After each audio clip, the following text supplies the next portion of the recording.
Last week we covered the summary of chapter 1. So this week we'll do chapter 2. And next week we'll do chapter 3. So this will just remind us of all the important concepts we learned in the previous classes in a summary, because because of Kali Yuga, it's easy to forget things. So it's always good to remind us ourselves of the lessons from the past to revise important concepts. So, and also this summary would cover practical lessons as well. And if you have any questions anytime, you can always stop and you can go back and discuss those concepts. Just to do a quick review, chapter 1 has about 46 verses. Chapter 1, Bhagavad Gita has about 700 verses, out of which chapter 1 has 46 verses. And it has 4 sections. The first section, verses 1 to 13, covers the preparation for war. So the war was decided. Everybody is assembled in Kurukshetra. All the warriors have come, ready and standing there to fight. At the time, all this war is being viewed by Dhritarashtra from his empire, and is being related by Sanjaya, who had a vision to see the war. And the beginning conversation was between Duryodhana and his party, primarily Dronacharya. Duryodhana goes to Dronacharya and tells about the people assembled there, and he was estimating the strength of his side as well as the opponents. So after the discussion moves on to the signs of victory for Pandavas. There are many signs of victory for Pandavas that were related there. For example, the presence of Krishna, right? Krishna itself, that is a great victory sign, because wherever Krishna is there, there is Lakshmi and all auspiciousness will be there. And the symbol of Hanuman on the chariot of Arjuna. Wherever there is Hanuman, there is always victory. So like that, the blowing of conch shells, all of these represent the signs of victory for Pandavas. So from the practical lessons point of view, from the first section, preparation for the war, we learned that the word Duryodhana literally means a bad warrior. Dur means bad, warrior means a fighter. So we all go through battles in life. And the question is, are we going to be a good warrior or a bad warrior? A good warrior is one who puts principles first over his own pleasures, right? Whenever we have a duty to perform, are we putting the principles first or our own egoistic satisfaction and pleasure first? So that is the question. Duryodhana symbolizes a person who puts pleasures over principles. On the other hand, Yudhishthira, a one who is fixed in fighting, represents a good warrior, right? So Yudhishthira represents a person who puts principles over pleasures. We should not be looking for short-term happiness. We should look for the long-term happiness. That's the right way of dealing in life.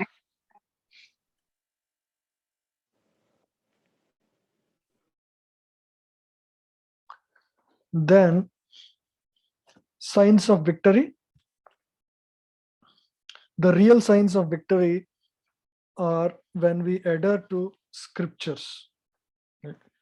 So we should not estimate our success or failure based on material results. Meaning material results themselves do not define whether an activity is a success or failure. Because One may materially make a progress in life, but spiritually he may not be getting anywhere. So is that a victory? Because life is temporary. All his victories in material life are of no use ultimately. So signs of victory have to be seen from the spiritual angle. The real success is when we spiritually succeed in life, right? When we achieve the real goal of life. So the real sign of victory has to be understood from spiritual perspective, not from material perspective. And then third section is Krishna as Bhaktavatsala. Krishna is he's our father, and he's our ultimate well-wisher.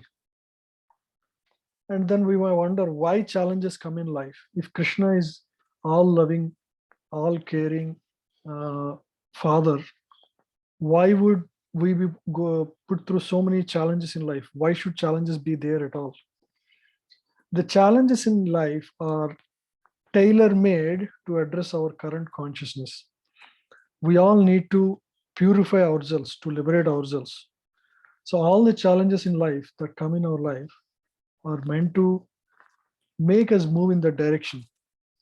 So ultimately, Krishna is our well-wisher. So if we understand that principle, then we can see all the experiences in life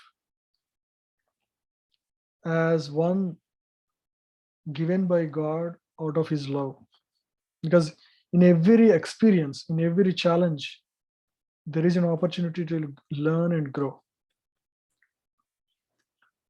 When our consciousness is proper, when we understand who we are, who is God, what's our relationship, then we can start seeing things in proper perspective. And in every circumstance, we understand that all challenges in my life are meant for me to grow spiritually. Right? And then the final section where Arjuna gives his various reasons why he doesn't want to fight, beginning with compassion. The argument of compassion is that he does not want to kill the bodies of his relatives.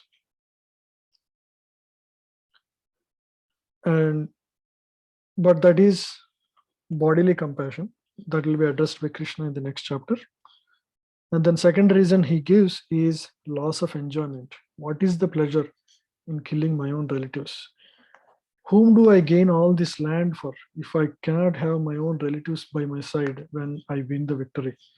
What is the point in killing my own relatives? What's the enjoyment in that? Right? Everybody sees what is there in it for me. Right? That's how everybody in this world looks for anything in this world.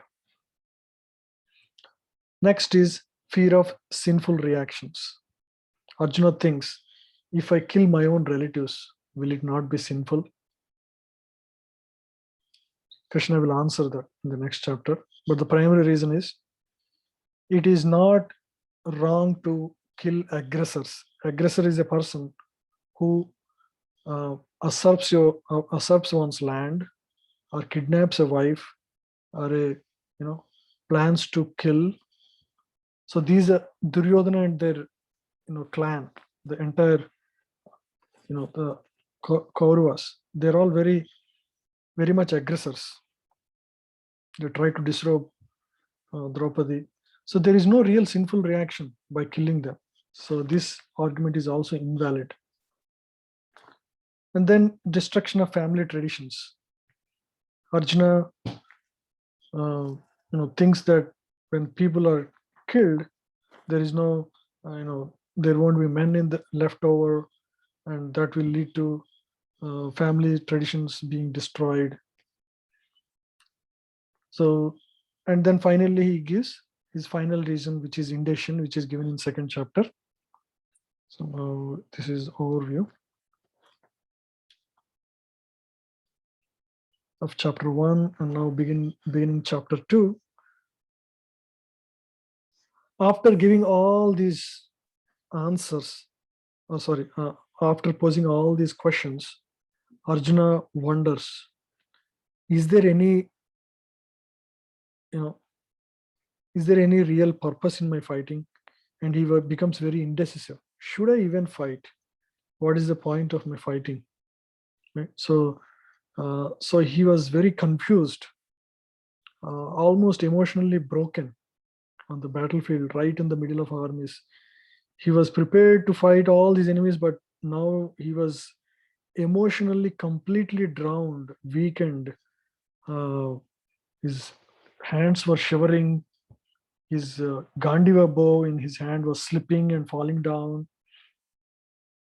There is perspiration. All the hairs on the body are standing on end. It was a very emotionally broken situation for Arjuna. So he becomes indecisive and he sits down and says, I don't want to fight Krishna. So this also reflects everyone's life situations. Now, there will be overwhelming situations all of us will go through at some point in time when we become very confused, unclear what is the right path for me going forward. So at that time, what we need is a very spiritually minded guide. We all need a very good guide. Without such guidance, good counsel, it's very difficult to overcome the circumstances. So there was a very nice saying, problems cannot be solved at the consciousness at which they are created. If a problem is created in a particular circumstance, it cannot be solved with the same consciousness with which it was created in the first place. So similarly, Arjuna cannot solve his problem at this point because he was totally in a confused state. So no kind of material solace will give him any kind of relief at this point. So he needs at this point spiritual wisdom, transcendental knowledge.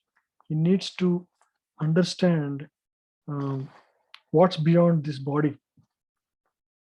So that is transcendental knowledge, which is given by Krishna going forward to solve his problems. So why we need transcendental knowledge? This begs this question. Right? Why? Because we need to, in our life, we always are faced with decisive moments where we need to make decision this way or that way all the time. We at a smaller scale we get every day, and there will be important circumstances in life where you need to decide, between the choices. How do you know what's the best choice?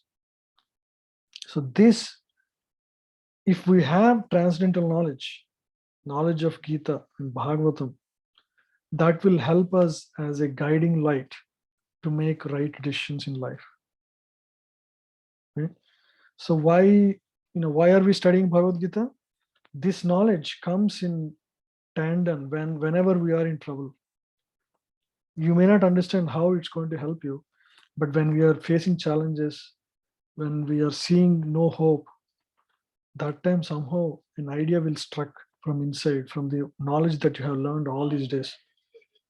I have heard about many students speak to me about their experiences like this. So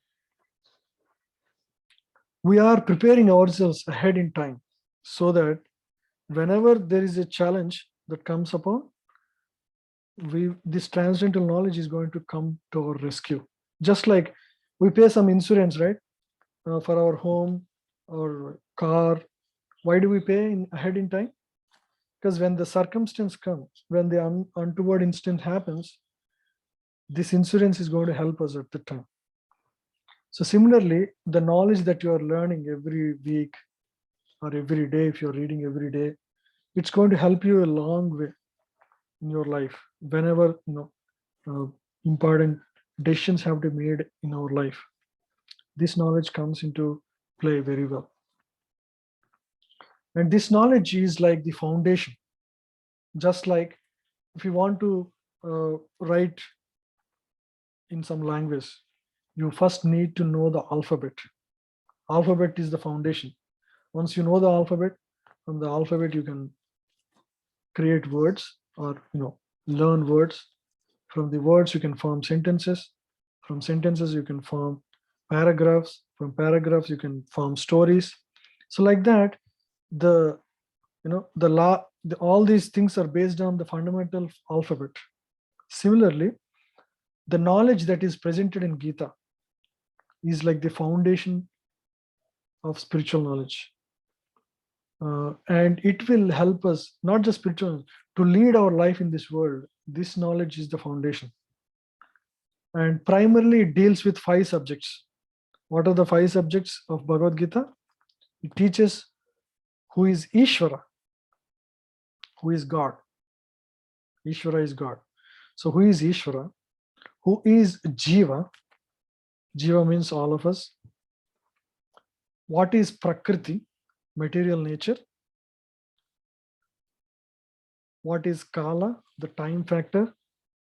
And what is Karma? How actions determine our life, right?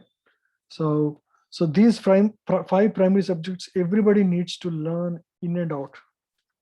He needs to know who he is, who is God, what's my relationship with him, and what is the nature in which I am living, Prakriti, and how time runs everything, and how karma keeps you bound in this material world.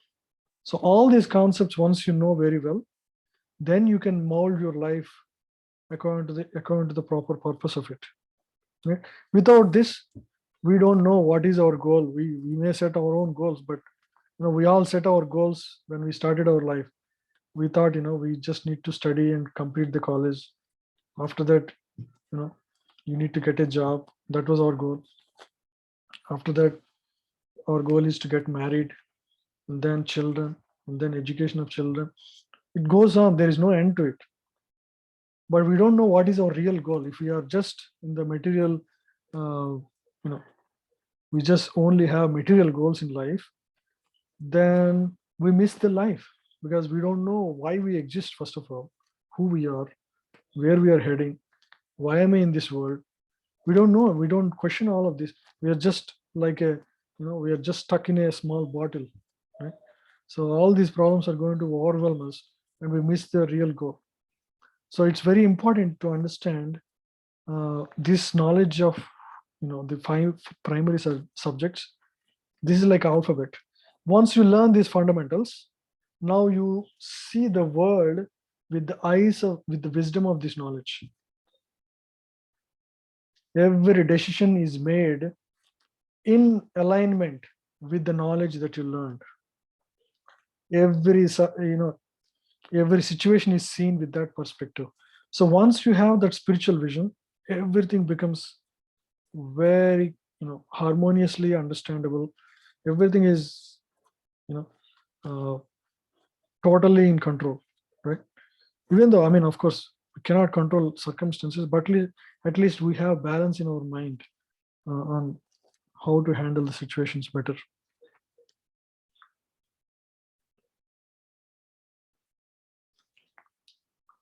This is the Bhagavad Gita overall division. The first chapter more or less defines problem. What is the problem? The problem of Arjuna. What is the problem? What is the real problem of Arjuna? His real problem is Dehatma Buddhi. Dehatma Buddhi means considering oneself to be the body. So when we consider ourselves to be the body, we will have so many different goals which are not really directed towards our ultimate welfare. So that was the real problem of Arjuna. So that's why he was confused. He was giving so many reasons why he doesn't want to fight and all. And then second chapter, Krishna primarily addresses questions of Arjuna from chapter 1 and gives the overview of entire Gita in summary. It's like in a research paper, you have in the first section the abstract that gives an idea of what is going to be covered. So similarly, Krishna gives an overview of all the concepts in brief in chapter 2. Now chapter 3 to 5 discusses Karma Yoga. Is one of the yogas. Krishna talks about all the forms of yoga. So he begins with Karma Yoga, how to perform one's work while living in this world.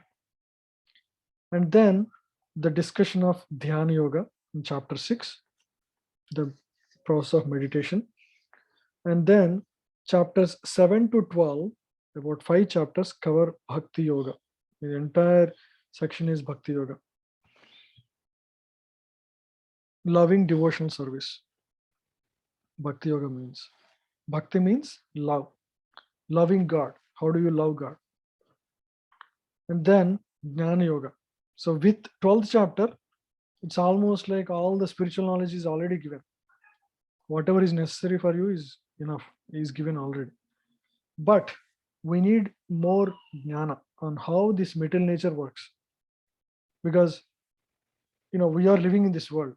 We know that there is God, and our goal is to realign ourselves with God, develop, connect with God. That we understand by 12th chapter. But we all understand that we all have this body. So, and we are living in a material world. How do you deal with circumstances in this material world?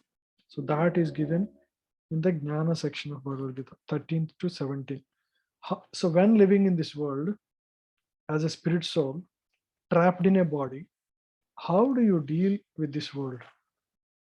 So that is Jnana Yoga, chapters 13 to 17. And Krishna finally summarizes all the lessons that were taught from chapter 2 to chapter 17 in chapter 18. So this is the overview of entire Bhagavad Gita.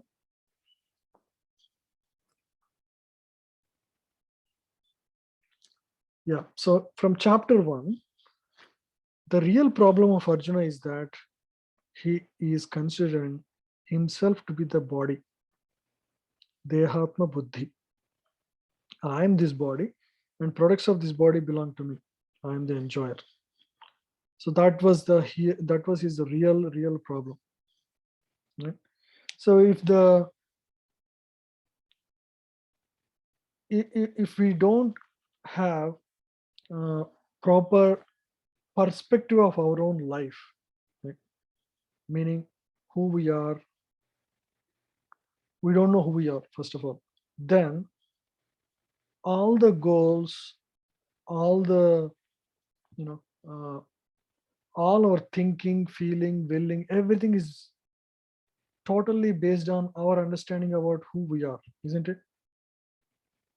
Our thinking, our feelings, everything is based on what we think who we are, isn't it?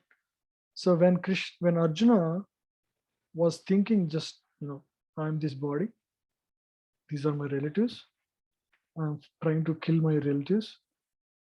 So when his understanding is at that level, then he sees the whole world differently. So our perspective of the world is based on who we think we are, isn't it? That's why we see people, become authoritarian when they have power, because they think they are the controller. We act according to what we think we are, right, in this world. So that's what, so everybody in this world has a perspective of what they think they are. And accordingly, their perspective, their vision of the world is based on that. So when we consider our temporary body to be everything, then all the goals, all the responsibilities that we create upon ourselves are according to that understanding, false goals and false responsibilities, isn't it? Why? Because we are in ignorance due to our material attachments. Right? For example, the story, when we are children, or even our own children, we buy some cooking toys for them. Sometimes even my daughter plays with her cooking toys. she makes rice, rasam, sabji, whatever, right? She cooks on her. She was so involved in that process of cooking that if I walk by and touch something, she will be angry and mad. She would shout at me, "Why, Daddy? Why do you do that?" So engrossed, huh? And they think that that is real almost, right? But when it comes time, when she becomes hungry, then she knows that her cooking was of no use, isn't it? Can they eat what they cook? Right? Anybody? I'm sorry, I'm speaking one way. You can unmute yourself and answer. Children are so engrossed in their play, but as if it is real cooking. But when they become hungry, what do? They come to mom. They come to mom and ask, "Hey, Mommy, I'm hungry." Right? Correct. Similarly, we get engrossed in material world like crazy, you know, and we will go through pulls and pushes of the material nature. When we surrender ourselves to material nature will do sometimes gives you happiness, sometimes gives you misery. You are sometimes too high, sometimes too down. We go through a lot of ups and downs, isn't it? And then you start thinking, why am I going through all this, right? Um, then then we turn to God and then question, who am I at all? First of all, right? Until then, we don't look for answers. Until we go through some challenges in life, we don't realize the value of spirituality, isn't it?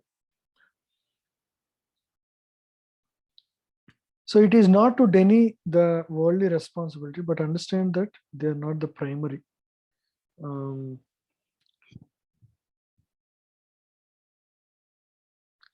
so similarly, like Arjuna was trying to, you know, come to terms with his own understanding of life, looking at the situation, but he's not able to come out of his emotional breakdown. He needed the help of Krishna, who was there in the battlefield with him. So the real problem, as I said, is for all of us. Arjuna is just representing all of us in the first chapter. We have a very um, specific understanding of who we are, which is basically Dehatma Buddhi. All these isms, right? Nationalism, philanthropy, any of these isms, socialism, all these ideas or ideologies have aroused in this world because of Dehatma Buddhi. They are all different flavors of ignorance. They all exist because what the original proponent think what they are. If you have certain, these are all worldviews. Nationalism is a worldview. Philanthropy is a worldview. I am rich, I have these riches. All these people are poor, they're suffering. I have to give them. So that's his worldview. But all of these are, Dehatma Buddhi, because why they are all, why we call them Dehatma Buddhi, because they're all temporary. And as soon as the situation changes, as soon as the soul enters another body, the ism breaks down. That the meaning that he assigned to life now has no meaning because his body changed. Suppose you are, the president of a country today. Now you leave the body, you become, say, a girl in another country, a small girl, right? What has anything to do with all your understanding of life in the previous life? It has no meaning, isn't it?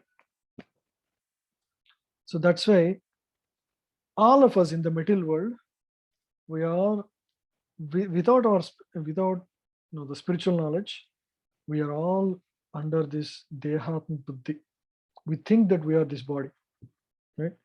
So by studying Gita, one comes to understanding of what is his real identity? We all have so many ideas so far now, until now. But what is our true identity? What is our true identity? Anybody? We are eternal spirit soul, Yeah, part and we parcel are of all. we are eternal spirit soul. We are not this physical body. There is also a spirit within all of us, which is eternal, which is full of knowledge and full of happiness. So that's our true identity. You know, so that's our real self. And our relationship with the Lord. Hmm? And how do you revive your original swarupa? You have a physical form right now. You also have a original rupa, the spiritual form that that is only belongs to you. How do you revive that spiritual form through the spiritual process and finally achieve God? So this is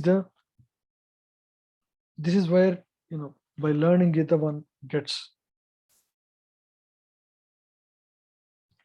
So this chapter 2 has a very simple acronym to remember easily. The first letter it can be remembered with the word Gita, Gita. G represents Guru. One should surrender to Guru.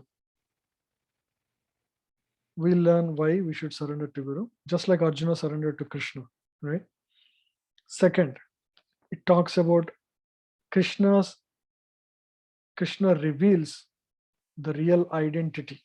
What is our real identity? Right? I stands for identity. And then T stands for two dharmas. We all have two dharmas. One is Swadharma, second is Parodharma. We'll understand what in depth when we discuss that.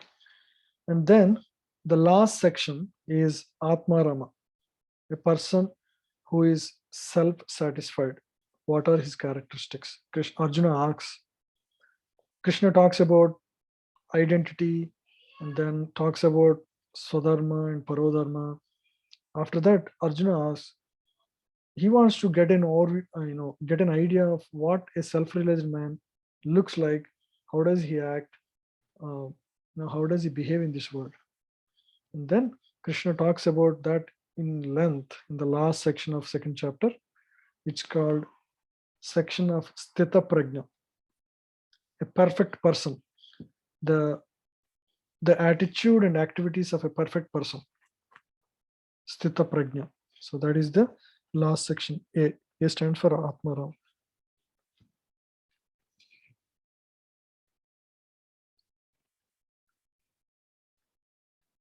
One may ask, why we need a guru? Today there are so many these self-help gurus, so-called many people exist who are ready to help us. But what is the real purpose of having a guru? Anybody wants to answer? Why do we need a guru?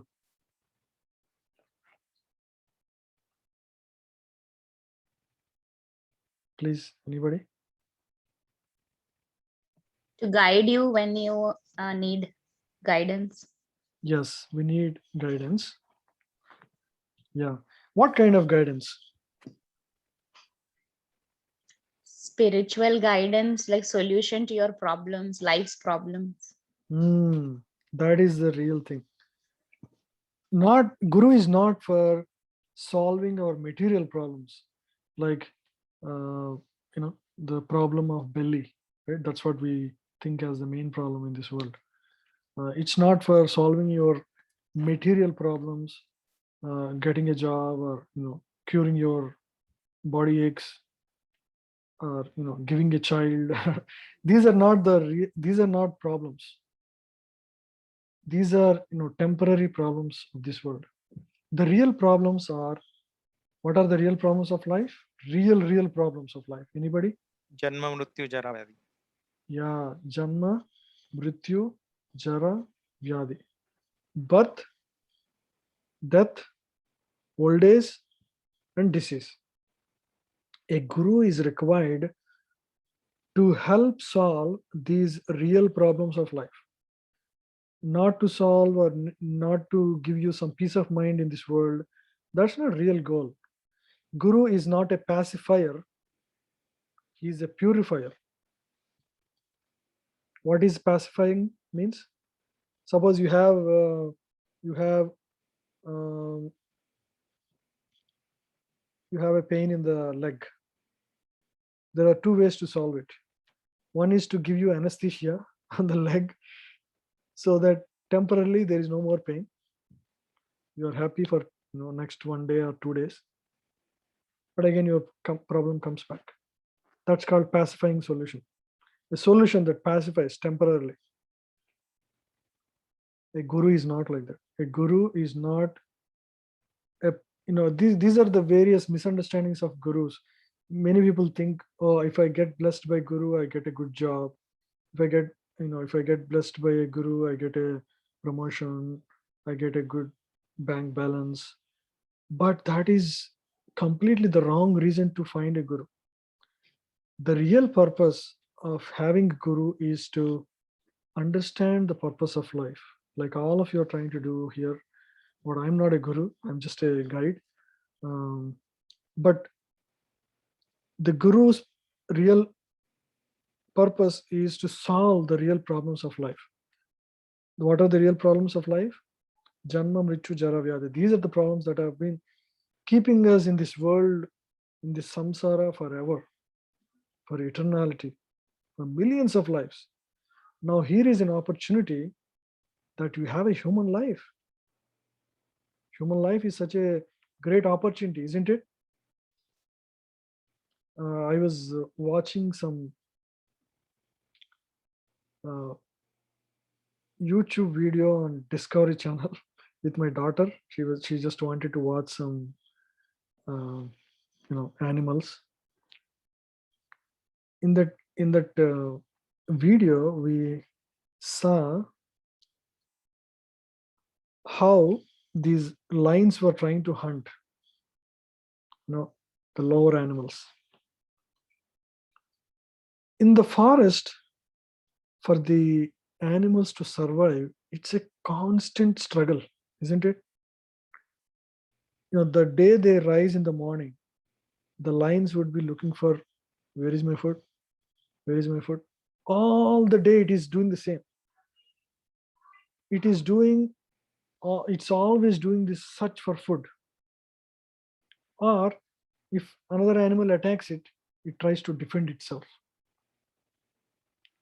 Eating, or if there is a chance, it will try to have a sex. Right? Eating, sleeping, mating, and defending. Look at any animal. Every animal does only these four things. Do you see any animal doing anything beyond this? All the time. And we saw how when an animal, I was just literally seeing that just yesterday. Lion gets the food, but it attacks an animal. It's not going to have all of the all the the meat it got all by itself. All the other lions which have helped to kill that animal, they're also within. They are all, once they get it, they're not going to sit down, do a prayer and eat whatever they got. No, everybody is pulling off the body of that animal as much as they can get. Look at how blessed we are. We all have a home. We don't need to look at animals. Do they have a peaceful existence? In the night they don't have light, they just find some place, and they are always uh, prone to attack by other animals. The whole night they would be, sometimes some animals would just have one eye closed, one eye open, so that they can protect themselves. Look at all the lower animals. Even tigers, they can be attacked by a snake anytime. How difficult their life is. When I was watching, because I have this wisdom, I can immediately clearly see how difficult is their life. It's not easy. Their food is difficult. They don't have shelter. Sometimes they go hungry for days, it seems. It's not that, oh, every day some animal is going to come and surrender to it. Every day they have to go fight food, get it for the day. Right? There is no like, okay, I can, my tomorrow is fixed. If suppose for any of us, imagine one plate is thrown and all of us have to capture and something, and we don't know what is tomorrow's food. How emotionally stressful is that, isn't it? So human life is given with so many privileges. Understand that. It's not just a scripture saying that, but it's a fact of life. Our life is so much more peaceful. We have shelter, we have family to express ourselves emotionally, we have food on the table. So we have to be grateful to God, isn't it? Anybody has any questions on this? That we understand that we are very, very privileged. Human body is a highly privileged body. So we need to use it for the right purpose. If we don't, it will be taken away. You will be given a tiger's body in the next life. If you act like a tiger in this body, yeah, okay, because that's what makes more sense for you. If you uh, misuse your freedom, and okay, that's what karma will decide for you in the next life, to give you a body which is according to your own desires. You understand? Now you can see how privileged human life is, isn't it?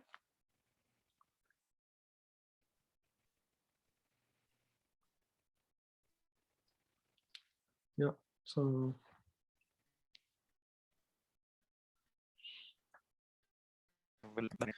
Why still human body is better than demigod body? yeah, that's a good question. Human body, we discussed about demigods. Demigods are higher living entities, like in Swargaloka, or Maharloka, Tapaloka, Janaloka. They're higher planetary systems, where the life is much more easy. Here in the human form of life, in this middle planetary system, we are in Bhuloka, Bhuvarloka. These are the middle planetary systems within the 14 planetary system. The higher you go, the life is easier. Just like in India, life is little harder compared to life in America, isn't it? All of us experience that. Similarly, at a next level, the life is much more pleasant in a Swargaloka. Much more pleasant means you don't need to go for a job to earn. The basic necessities are fully taken care. In fact, it's like a luxury resort. All day people just enjoy. The problem with that is still you have a material body. Even though you are in the higher planet, it is still a material body. Now what happens? Because you have a material body, but also you have a lot of material enjoyment available to easily enjoy, wine, women. All of that is possible in Swargaloka. There are no restrictions, and they don't get any diseases, by the way. So we discussed Janma, Mrichu, Jara, Vyadi, 4 problems that exist. They exist only in the material world, in the Bhuloka only, in Bhuloka and Bhuvarloka. But in the higher planets, there is no Jara, there is no old age, there is no disease, there is no death. Only you will be born there. It's like when you go to hotel, right? You just enjoy there and come out. When their punya goes down, when their punya exhausts, they would be coming back to the material world again. It's like taking your money and spending in a luxury resort and coming back after your money is over, and again accumulate karma again in this world. So it's simply waste of time in one sense, because there is no real gain. Because you have done some punya karma, you are given a higher birth in a higher planetary system, and you go there, you enjoy there because that's what you decide. That's why you go there. If you decide to go back to God, you won't be sent to Sargaloka. So you go there to the luxury resorts, enjoy there for 10,000 years, according to human life. The lifespan in Sargaloka is at least 10,000 years. So you spend there, but the problem is once that your karma is exhausted, kshine punya karma loka, mrityuloka vishanti, means they are going to again come back to this middle world, where this is called mrityuloka, means you're going to die again. You're going to go through the cycle of birth and death. So it's no good. It's no better. It's like if suppose this material world is like third class prison house, Swargaloka is like a second class prison house. You have better food, you have better circumstances, but still you are in a prison. You are not liberated still, isn't it? So it's not really a great option. Is that answering, Prabhu? I could not hear. From higher planets, does they acquire a karma, or can you hear me, Prabhu? Yeah, I can hear. Haribol. If anybody does any bhakti or devotional service in the higher planets, will they occur a karma, or there is no effect on their devotional service? No, they will acquire a karma, and there are very rare souls who actually from there they go back to Godhead. Yeah, especially Okay, Brahmaloka so is the percentage is very small. Very, very small, because there is, suppose you are in every day you are in luxury resort, Prabhu. How easy it is to study Gita there? Tell me. Is it easy to study Gita every day? It's impossible. So much distraction every time, So much right? Every distraction. second, right? There will be beautiful people going around you. There will be nice foods, swimming pools. Yeah. You are just overwhelmed with sensual gratification, right? So Yes. that is Swargaloka. Unrestricted sense gratification. Got it, Prabhu. Indra, Varuna, Vayu. So Indra is always in, he was like literally enjoying every moment of life. So, Got it. but they are demigods. They are aware of God's existence, and when the problem is they are going to be troubled once in a while. So it's not like their life is always in peace. Majority is peace, but there is going to be pain also. It's not like no problems. It's still material world. Material world means it's going to give you trouble. Yeah.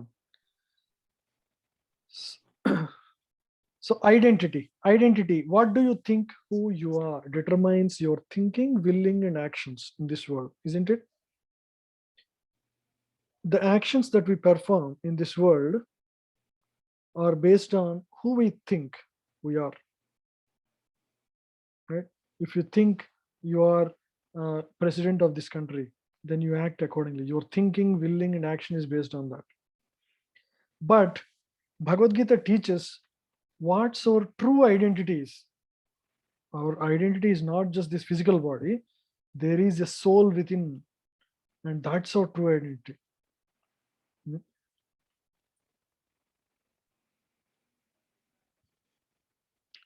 Because we are soul trapped in this gross material body, right? We have a multi-level existence. Multi-level means one level on the core level, you are a soul. On the peripheral level, you are a body. You have a body, you have a soul, right? And in between, there is also subtle body. So you have a 3 levels of existence. The soul, surrounding the soul is the subtle body, and then covering that is the gross physical body. So because we have this physical gross body, we have duties in this material world, because you now become the son of a father, you become husband of a wife, or father of a girl or a boy. So you have certain duties, right? To earn your livelihood, to take care of your children. So those are all your prescribed duties as a grihastha or a brahmachari. while existing within this material body, we all have certain duties we have to perform, right? According to our varna and ashrama, right?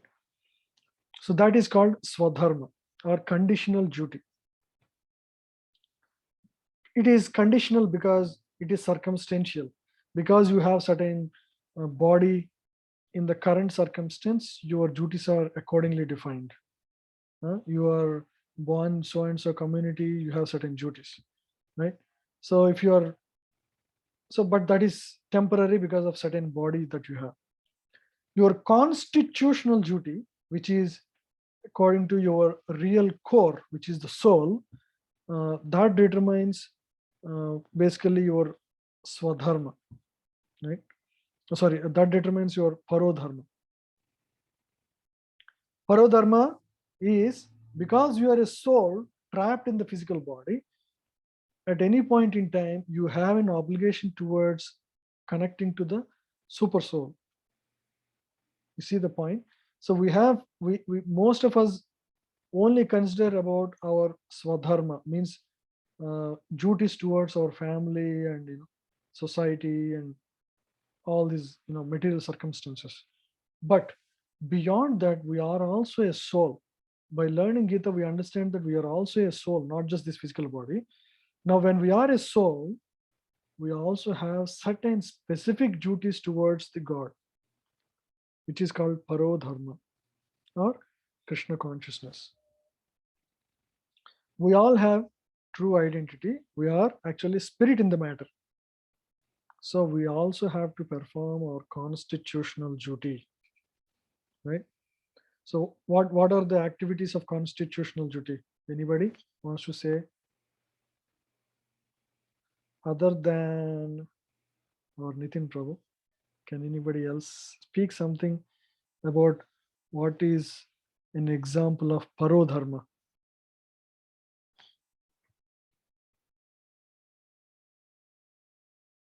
Is anybody speaking? I am not able to hear.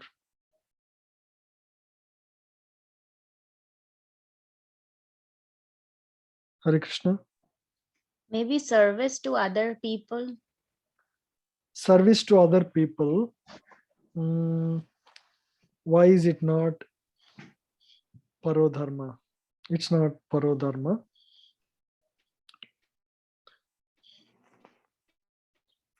Parodharma. It's in the. Sorry, Prabhuji. I'm sorry. Parodharma is, as I said, is dharma towards super soul. Because you are a soul, you have a certain duty towards God. That is parodharma. What are some activities that we do in relation to that duty? Parodharma. Bringing up your kids in like Krishna consciousness, right? Yes. That is one. About our own self, for example, what are the activities we do for our own self? What is the parodharma for us individually? The thing we did at the beginning.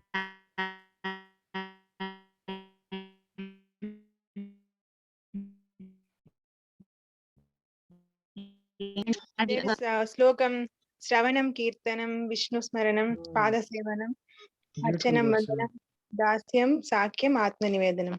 Wow, you told the summary of everything. The Perfect. slokam they start in during the DYS.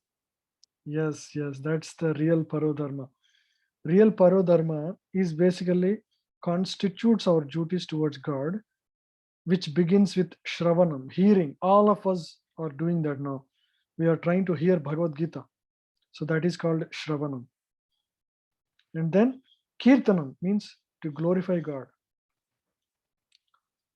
And then chanting is another way to connect with God, which is the dharma for this age.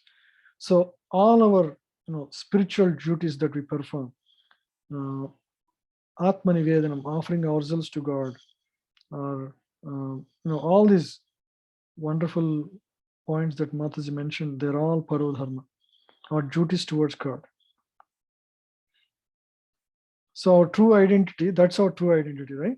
We are spirit in matter. So we have to perform our constitutional duty, which is also parodharma, right? Parodharma. And these two are actually related. The conditional duty, as I said, swadharma, and parodharma, which is constitutional duty.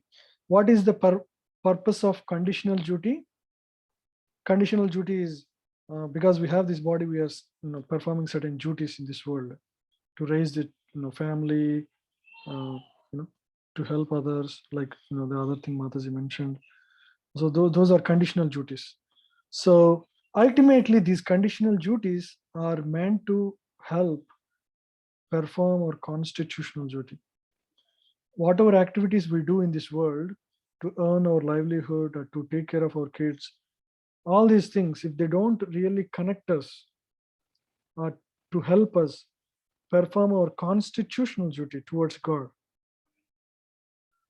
right, then it is of no help. So Krishna urges Arjuna to fight. Why does he do that? Because Arjuna's mind is not purified yet. Why? Because of, how do we know? Based on his arguments, we can understand he is in Dehatma Buddhi, considering himself as the body. He is not considering himself as the soul. If he has done that, he would thinking, feeling, willing would be very different. As I said, we act according to who we think we are.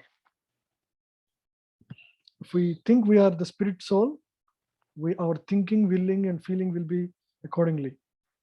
But if we think we are this body, all these things align accordingly: thinking, feeling, and willing. Right? So that's one reason. Second reason is to set a good example for the world. Right? If Arjuna does not fight after coming to the battlefield, everybody can give Arjuna as an example and escape from his duties. As a Kshatriya, it is his duty to protect the citizens. So now, to re-establish dharma, it is Arjuna's duty to perform his duty of fighting.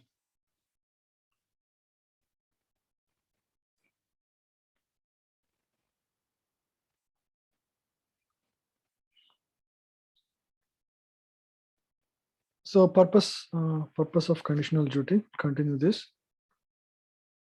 So in our life, we are placed in life. We are placed according to our karma, right? The kind of family, all the arrangements that are made according to our karma. And what is the purpose of all this? It is a perfect arrangement for our own purification.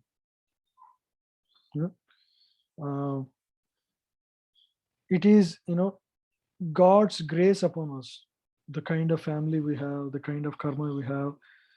It is to help us to get rid of our unwanted things in the heart: lust, greed, anger, envy. All these are unwanted things. So the purpose of conditional duty is to help us purify ourselves. That's the only purpose. If we are, it's not to increase our, ego, or it's not to increase our wealth or, positions. It's not for any of that. The purpose of conditional duty is to help our constitutional duty, right? We all know how an iron bar, is smoothened. Have you seen iron moldings? When they mold the iron, what do?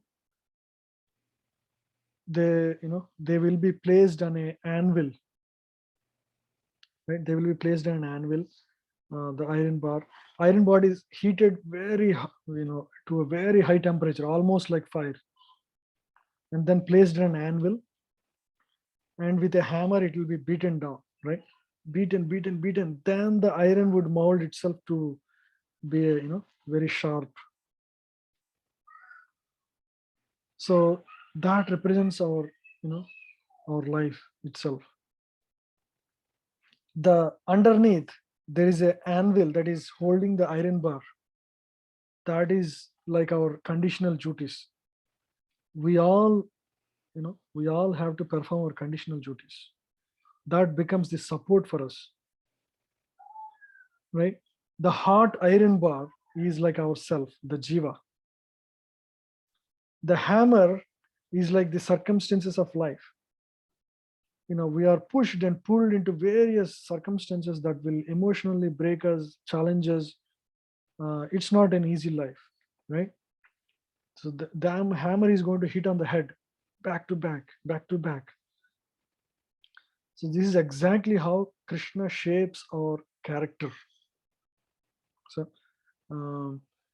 so we should be happy to undergo these blows.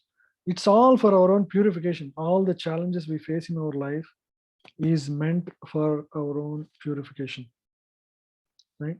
So we understand when we have this proper vision of life, right? Why everything is happening according to, as given in Bhagavad Gita. So is this example clear? Any questions?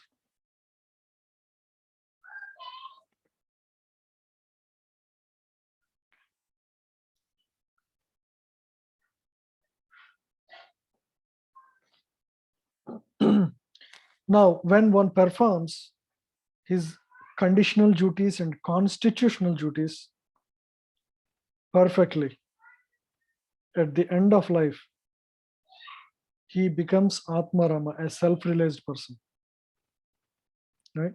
So this last section of Gita, Arjuna asks, you talked about, a self-realized person in brief. I want to understand more about such a person who actually perfects yoga.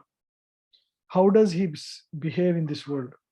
How does he sit? How does he walk? Like that, he asks several questions. So the last section of second chapter deals with this subject.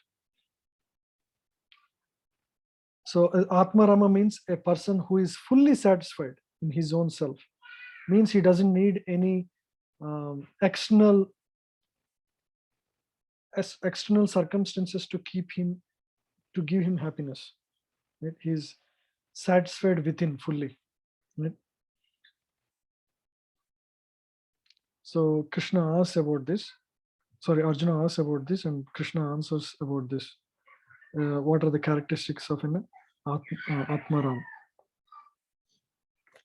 So that was a big section in second chapter. I encourage everybody to read this verses 20, I think second chapter 50th onwards, around 50.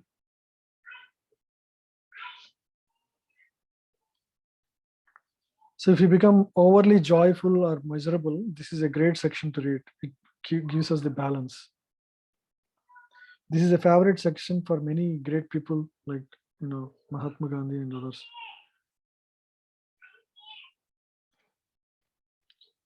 Now, some questions for all of you. You can answer according to your understanding. Some people say spirituality is for escapists who don't want to face the material world. Especially they point to people who dedicate their life for God, like, become a brahmachari or a monk in in an ashram. So how do you answer that? Anybody, please, share your thoughts. Is spirituality for escapists?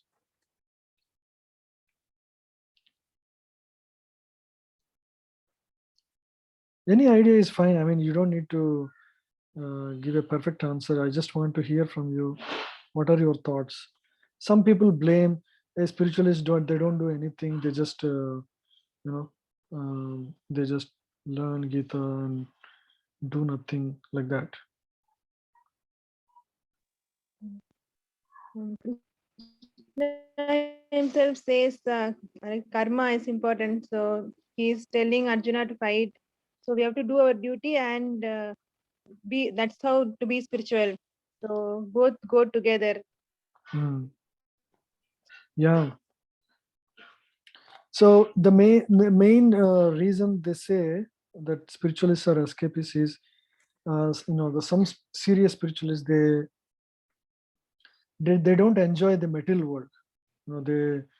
They try to focus their life on spiritual dimension, like they study scriptures, they practice yoga every day, and so they appear to be missing something outside from the outside world, but actually it's not. In fact, the materialistic people are escapists in the sense they see every day people die, every day people get deceased, every day people are born, every day people are going through all these changes of life, birth, death, old age, disease, but they don't really care what's going on in this world. They think their life is meant for enjoyment, they are here to enjoy, and they continue to enjoy. That is not a very good perspective of life. In fact, they are denying the reality of life by acting, in the mode of denial. They don't care, uh, right? They don't, they ignore. Just like a sheep, other sheep are getting butchered on the side, but this sheep is thinking, oh, I'm getting a green grass. I'm happy now because I don't need to worry about anything. I'm now enjoying. That's what I care. This is exactly what most of the materialistic people are doing. They do not understand that this world is, temporary. This is a place of miseries, and there is this birth, old age, death, and disease. And these are the real problems. These I have to solve, and I have to take shelter of a guru and solve these real problems of life. Understand that I am Atma, connect back to Krishna or God, practice yoga. They don't really understand any of this. So they are the real escapists, actually. It's not the other way. So the real problem with them is they don't have knowledge of the self, right? So they don't understand. I remember one example here. So, like you mentioned, the children, they will be playing with toys. They love them so much. So if we say, what is this? The toy is so old, I'm going to throw. They say, no, no, no, no, no, we want it. Really, we want it like that. So they have so much attachment to that. Like that, we have attachment to the material world. And the spiritualist, actual spiritualist, they actually know that this is of no use, and they have come out of it. Very nice example, Madhu. Thank you. Yeah. So they don't know what is real. Yeah, that's the real problem. They are in Dehatma Buddhi. They think they are this body. So everything is meant for their enjoyment in this temporary world. So their whole, so when you have this Dehatma Buddhi, when you think you are this body, your thinking, feeling, and willing, your actions, everything is based on that. So accordingly, they think, just like a madman thinks, everybody else who is around him is mad, right? They don't think that they are the mad people. So it's like that. But the problem is, most of the people, 99% of the people around us are like that. They don't understand who they are. They never studied Gita, understood the purpose of life. So it's like that. So once upon a time, one person asks Krishna, Prabhupada, who started the movement, what if at the end of life you realize that there is no Krishna? I will ask you the same question. What if at the end of life you realize that there is no God? What's your answer? You would have still lived a good life because you chanted and did your devotional service. So you'll be Yeah, born again as a human. yeah, that's true. I mean, you didn't miss much. You ate nice prasadam. You danced for Krishna in the temple. You had nice association like all of us. We are together with the best minds. They are the best minds because they're all coming to learn about spiritual wisdom. They are the best people to associate with, isn't it, in this world? So you have the best association, you have the best food, you spent your life more peacefully than others because you haven't been running after material goals like crazy. So you had a much peaceful and happy life. And after saying all of this, you had a much better material life, first of all, than all the so-called materialistic people who do not understand the purpose of life. You had a better material life. On the other hand, Prabhupada questions him back. That was amazing. What if you realize that there is God at the end of your life? That guy was in shock. He has no answer. All your life you lived like an animal. You ate all the nonsense. You behaved in a very selfish way. Now your karma is going to bind you and get you back to this material world in an animal body. So you're going to suffer. For devotees, even that is good because they're going to go back to God. So So this is like a person studying for exam, but there is no exam. Or the other way, it's like a person did not study, but finally they got the exam. there is exam. Very nice analogies, Mataji. I think you're giving very good examples. Yeah, that's very good. Yeah. Any other thoughts on this or anything? Anything you want to share? Anybody? I think we are almost done with this topic. What's the time? Oh, 6:20. Yeah, this So, Prabhu, is further summary. Yeah, go ahead, Prabhu. Yeah. Can you repeat? the escapist basically I think you had that first question is spirituality is for escapist. So I think there are a bunch of different paths people follow, uh, especially in India I have seen, or even all over the world, where they kind of go into the trance, the meditation. I mean, you already explained that. Like for example, Jainism, they want to fast till the death, or they want to leave the house and just either like do the preaching or just be on their own. Especially Ashtanga yoga is also falls into the same category, where people only do the meditation, the reading of scriptures, and then they want to go get into the samadhi state. So that is still not a escapist, because answer is still no, but I just wanted to call it out is it's all about how one is deviating the goal of the life into the particular one of the systems to achieve the perfection. But in Kali Yuga, all those things means, I think you are going to teach us on which path is better eventually. But yes, people do follow different paths. Yeah, actually, there is no escapism because Arjuna is not escaping. He is continuing In to. India, different paths. And Yeah, I think you are breaking. Can you repeat? Haribol?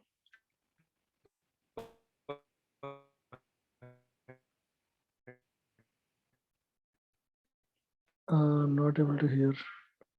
Maybe others are able to hear.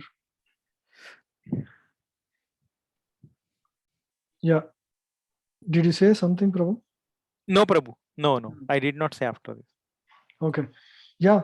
As you said, actually there is no escapism. In fact,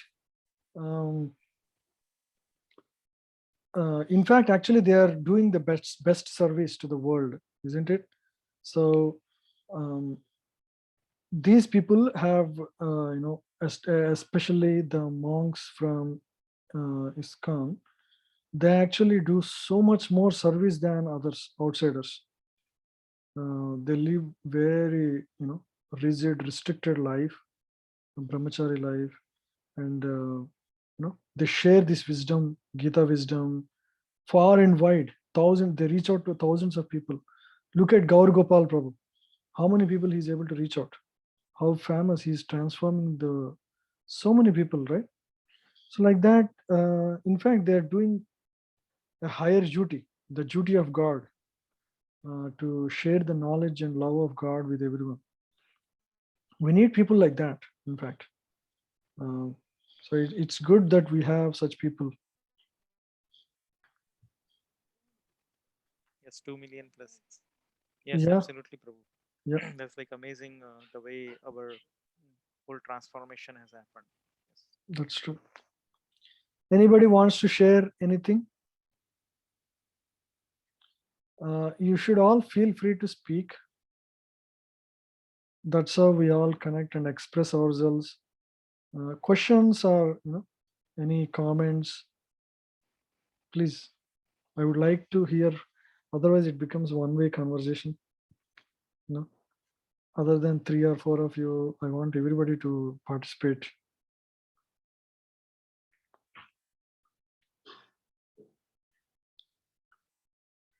No questions, no discussions, no comments. You can also share any point you liked or anything like that. Prabhu, can you hear us? I Oh. don't think Prabhuji can hear us. I Oh, think Prabhu's Okay. hearing a little late, looks like. yeah, now I could hear you. Okay. So Prabhuji, I was asking a question. Are you able to hear? No, I could not. Okay. Can you repeat? Yeah, so Prabhuji, these sadhus and sannyasis, right? Like they actually like go and do I mean, they just leave everything, right? They don't really do their prescribed duties per se. Like some people, they get married and they maybe like don't even do their responsibility to their wife or their kids, right? They'll leave all that and go and then do service. So in that case, do they get karma, like bad karma for doing that, right? Not doing their prescribed duties and then doing, like just leaving everything and going? Ideally, one should do that after taking care of his responsibilities. If he has married, ideally he should do that. He should not leave, in the middle of. He should make an arrangement before he leaves. Ideally, but if he leaves before taking up such responsibilities towards God, that is accepted. Only reason one can leave his prescribed duties is in the service of God. That is allowed in scriptures. If one is fully dedicated to God, because serving God involves serving everybody, right? It's like watering the root of the tree. When you serve the root, you automatically serve all the branches, all the leaves, all the fruits of the tree. So in that sense, one is allowed to give up his service only to serve God, but nothing else. But ideally, if one is married, ideally, unless he's he has a special role in this world, he should continue to perform his prescribed duties. And after he is finishing with responsibilities like educating children and marrying, getting them married, he should not take to the higher order sannyas before that.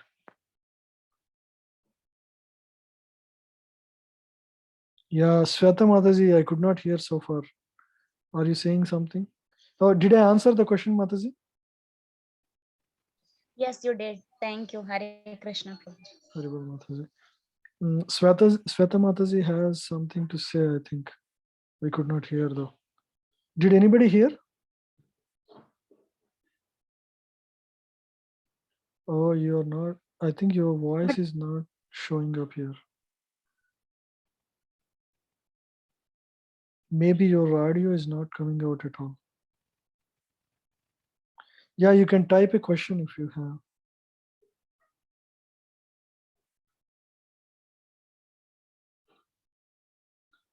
Anybody else has anything to discuss? Is this chapter making sense now after revision now? Yeah, it is making sense, Prabhuji. I was just thinking that at the end of life, if you realize that there is no Krishna, we will all be devastated. That's kind of. Don't worry about that, because all the acharyas in the past, we are just following their footsteps, and nobody so far said, hey, I finally realized there is no God. Everybody accepted the truth. we have the history of many great acharyas who have gone through this process and succeeded in their life. So we are rest assured Krishna is there. That answer is just to logically answer that person there. Okay. Got it. That makes sense. Yeah. Oh, Mataji wants to know Prabhupada's answer to second question.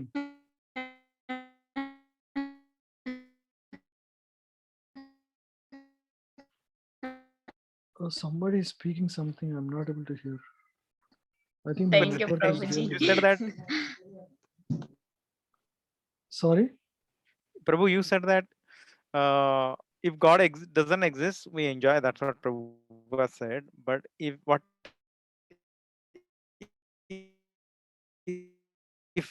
Prabhupada asked the second question, what if God is? Then Mataji wants to know, what did Prabhupada say after this? Oh, that Prabhu has no answer. He was shocked. Was shocked, and then Prabhupada said, "You are going to go to hell if you because of what you did. You didn't know that God existed, and so you spent all your life in a hedonistic way, try to enjoy your life. So now God will punish you to go to hell."